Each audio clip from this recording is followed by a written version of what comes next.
విజయవాడ నగరం అభివృద్ధికి ఆమడ దూరంలో ఉంది. ప్రజాప్రతినిధులు ఒక క్లారిటీ కానీ,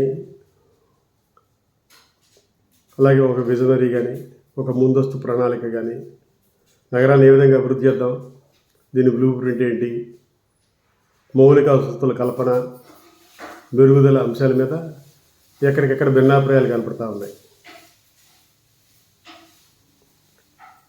విజయవాడ వంటల్ శాసనసభ్యులు మాజీ కేంద్ర మంత్రి వర్యులు ఒక రకమైన మీటింగ్లు పెడతారు. విజయవాడ పార్లమెంట్ సభ్యులు ఆయన లేకుండా ఒక రకమైన మీటింగులు పెడతారు.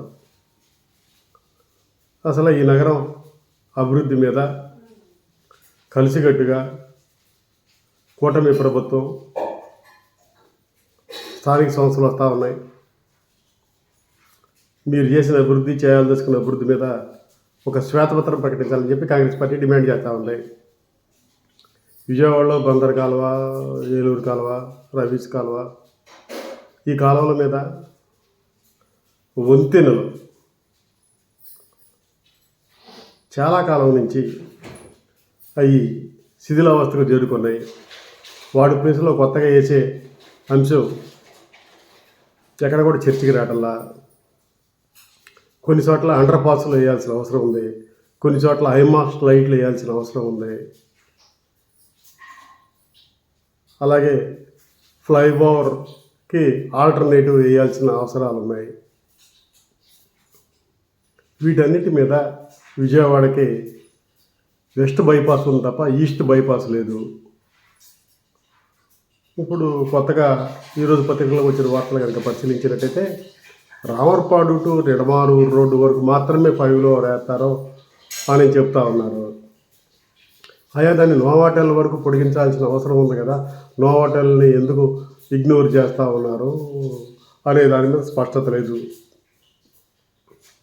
లేని రాని మెట్రో లైన్ మీద ఎందుకు భ్రమలు కల్పిస్తూ ఉన్నారు, దాని అవసరం లేదు. మీరందరూ కూడా మెట్రో వద్దు అని చెప్తా ఉన్నారు. రాష్ట్ర ప్రభుత్వం దీని మీద ఒక స్పష్టమైన వైఖరి అవలంబించట్లా. ఆ దిశగా ప్రజలకి అవసరం లేకుండానే, ప్రజల డిమాండ్ లేకుండానే ఈరోజు మీరు మెట్రోని బలవంతాన్ని రుచుతూ ఉన్నారు. మెట్రో మూలంగా 20 సంవత్సరాల నగరం వెనక్కి వెళ్ళిపోయే కనపడతా ఉంది. తక్షణమే ఆ మెట్రో మీద రాష్ట్ర ప్రభుత్వం టెండర్లకు పిలిచినా కూడా ఎవరో రానబోయిను. ఆ మెట్రోను చూపించి విస్తరణ, ఎలివేటెడ్ కారిడార్ని ఎన్హెచ్ఏ అడ్డుకుంటా ఉంది.